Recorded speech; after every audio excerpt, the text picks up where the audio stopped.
So I was waiting to get to the top of the hill to do this, but I thought I'd do it now because this road is quite quiet. But if you can see by there, they're the Pyrenees. It's amazing. I saw them this morning as I was coming down, coming over this hill. So yeah, like obviously the camera's not going to do it justice, but they're there, like, you know, and I can see them. So it's nice to hit that goal, and nice to feel like this is, you know, this next leg is there. Like, I don't know, it's just, yeah, it's pretty cool to see them this morning. Anyway, hello, it's week 8, and yeah, I guess one step closer. I've caught a train from Bordeaux to Dax.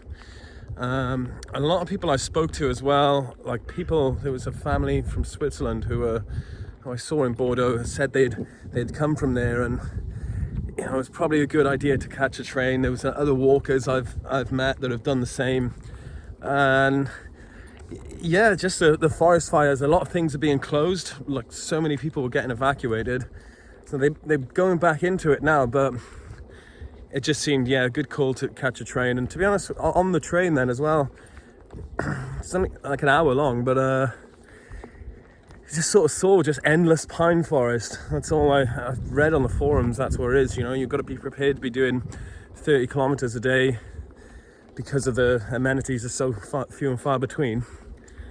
So I think I've made a good choice. You know, it was just, you could just see it was just pine forest and logging roads, and I'm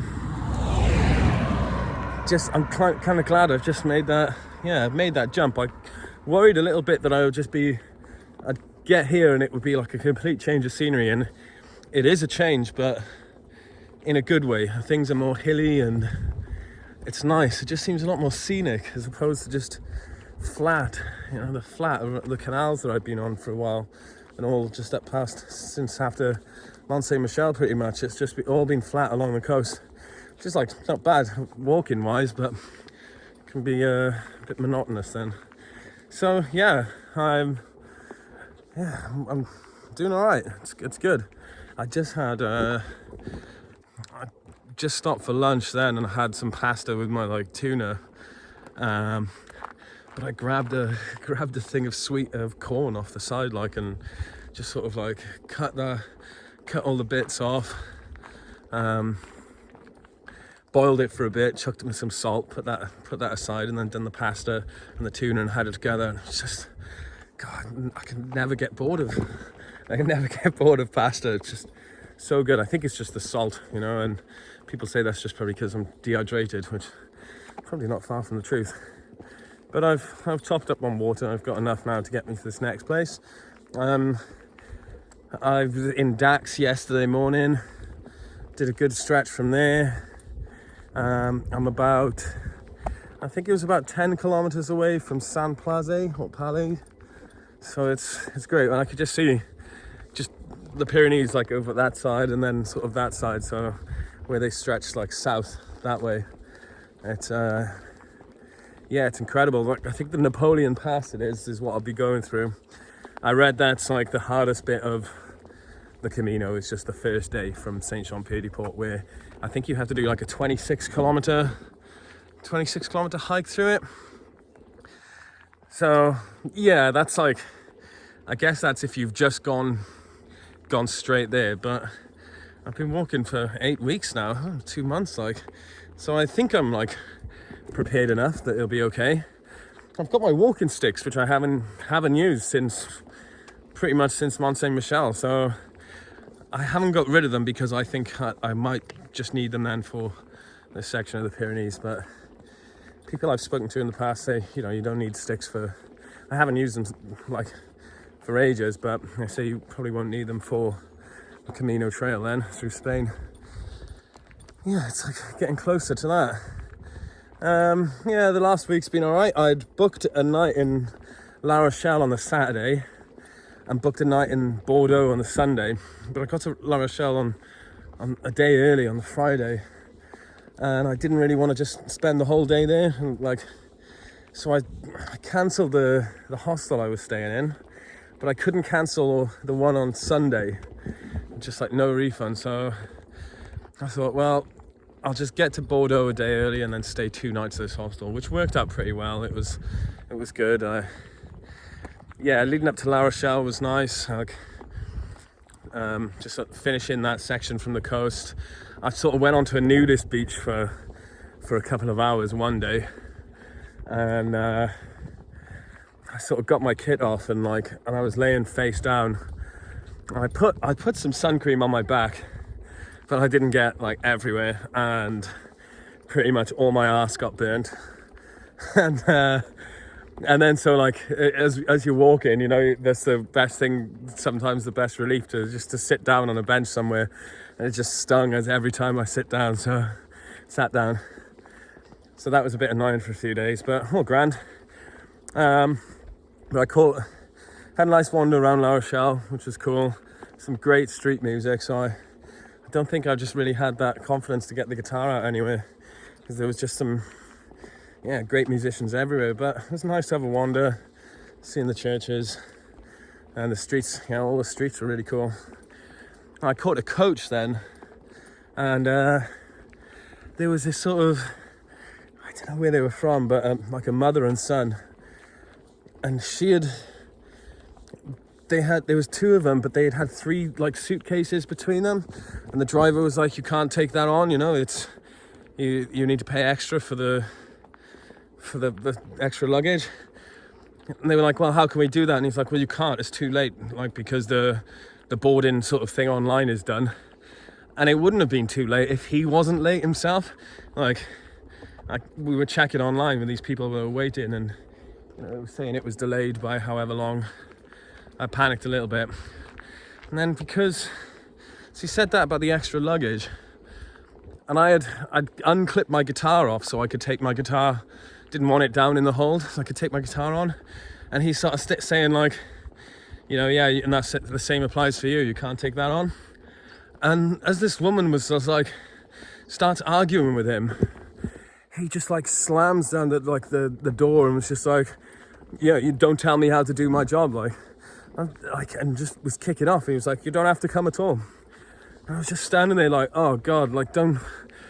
These people were all right, but I was like, please don't rope me in with them. Like I want to get on this bus. And eventually sort of had a change of heart and was all right with it, but God, it set me off for a bit. But yeah, got into Bordeaux then. Happy days. The guitar was fine down in there in the hold. He wouldn't let me take it onto the bus. And yeah, Bordeaux was amazing. It was really nice. As you catch the bus in, it's just this stark contrast of like big, like grandiose architecture, modern architecture, mixed with like the traditional buildings. So you look out one side of the window and it's, yeah, just like big monstrosities and futuristic looking. And then you look out the other and it's all like really old traditional stuff. So that was quite cool to see that. I got there, like it's a big city. I did underestimate it a little bit, but you know, there was the tubes, the tram lines, which were really well connected, well organized. A little section that was not running, so I had to like walk a little bit further, but it's good because I saw a couple of the churches and cathedrals which I went in, so I got a stamp from there. There's some cool stories I read about like people who had stolen like these not ancient, but like I think they were from like 1300s or something, but like carvings, and they'd been gone without anyone realizing for like 9 years, and been replaced with like plaster molds, and it wasn't until like a private, or a collector in Paris or something was like getting something appraised, and they sort of got in touch with this church and was just like, oh, by the way, are those things still there? And they found out like all like 9 of these sculptures had pretty much like disappeared, and yeah, like because it was too long in the past, like they couldn't really do a case. But yeah, eventually it all got found, like New York collectors. There was 4 of them in Britain, but yeah, that was cool. So and then yeah, I got the stamps, and I just like desperate for a shower. I was just getting really self-conscious about my smell, so I caught the tram to the hostel, had a nice nice shower, and chilled out for a little bit, and then took my guitar, went out and had a little wander, thinking I could probably do some busking in the evening. And yeah, I just didn't. There were some other amazing musicians, like a big brass and woodwind sort of section group, like doing all these like Balkan sort of tunes. That was awesome. And then there was like this, I think they were Spanish, like 30 of these guys all in like suits. It was like 4 guitars, a couple of mandolins, all these different instruments, and they were playing all this like great music, and then like a couple of them would put down their instruments. There was a big crowd like gathered round, and they'd sort of go up to women in the crowd and like ask them to dance. And so like there was about 5 or 6 of these guys all like dancing with women then. What's up? So that was quite cool to see. I've had a little trim as well. Feels all right. Guy Fawkes look. Yeah, I went and got like sat in this little square triangle courtyard bit in the streets. I had a can and a sandwich from a shop, and I was looking over. I could see this bar, like sort of craft beer bar, and it was like playing heavy metal music. And there was a guy outside with like dreadlocks and a beard and a battle axe over his shoulder. Like, I thought, oh, that does look quite cool. And so yeah, went into there, had a couple of beers, chatting with a lovely couple. Then, she was great speaking English. She really liked the UK about Doctor Who and wanted to go and come to like Cardiff to see the Doctor Who museum and all that stuff. So. And her partner then, when he was like, oh, where are you from? And I was like, Pays de Galles. He was just like, where? Eventually I said Wales, and he was like, well, why didn't you just say Wales? And he was from Manchester, been living there since he was 11. And they were, yeah, really nice, just talking loads of like sci-fi and video game stuff. It was cool. Then I was chatting to other people on the table, and eventually people were saying, oh, after this is closing soon, but we're going to go somewhere for afters. Look at that, that's nice. I can go somewhere for afters. So I just sort of tagged along then. Went to this little club, which was just like one guy behind the bar. All they served was beer and wine, which was good because I probably would have drunk shots. And there was a dance floor and like a sort of DJ booth, which like doubled up as like a coat room. So this woman was like taking coats and, well, took my guitar. And whilst DJing as well. It was quite cool. Well, it was like a playlist. We made played some bangers, had a little dance for a while. It was a nice night. And then I left about 4:30 in the morning. I thought, right, I'll rent one of these city bikes so you can just sort of tap with your phone and 20 pence a minute or something. So that was I'm just going to double check this map. I love these sort of traditional ones. Ooh, come on, spin round. Yeah. You see? Yeah. And I want to try and get to there at least to somewhere here tonight, because there's an Aldi there that opens up at 8:30 tomorrow. I want to just get some snacks before. I'm carrying, I think, too much just in between the towns when I don't really need to, but it's kind of good to at least be prepared with it.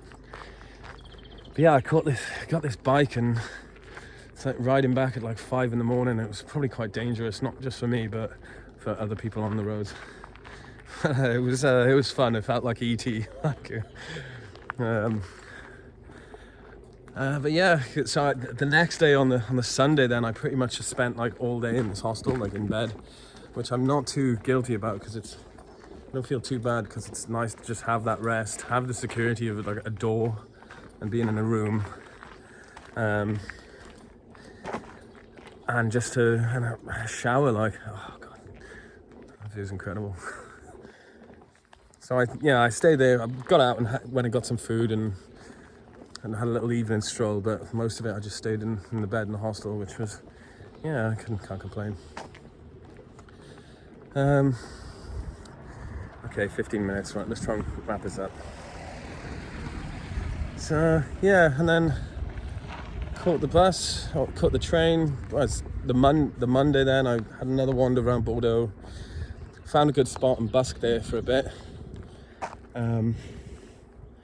Okay, 9 kilometers from St. Palais. What does that say? 2 hours, 20 minutes. I've done a good stretch already today, so I'm not too bothered how far I get. But yeah, I did quite well busking on Bordeaux on the Monday, and then had enough to get the train. I was looking at this like blah blah car, which is like carpooling. And I thought, like, oh, that'd be actually quite nice to like be able to get a car and go through these like forests. So as I was saying, it's like there's a few people who just said it's a good shout to just like get straight to Dax because, yeah, just things weren't open. It was just a bit dangerous, I think. So yeah, got to Dax in the evening, wandered through, got to the other side of it, and like found the routes, the Camino shell, and so I've been on that the last couple of days. And yeah, and this morning I just sort of came up onto this hill and saw the Pyrenees, and it's great. It's just like feeling that accomplishment, that it's just getting closer. Now I was reading about, it says from Saint-Jean-Pied-de-Port to Santiago you can do it in 30 days. Most people do it in like 50, 55.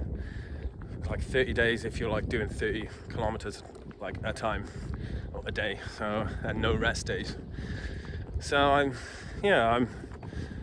optimistic. I just got to keep a little bit more hopeful. It's been a nice change now to get somewhere else and making a move, and yeah, happy days. Right, let's try and wrap this up. 18 minutes. What am I going to say? So thanks for, if everyone's watching this.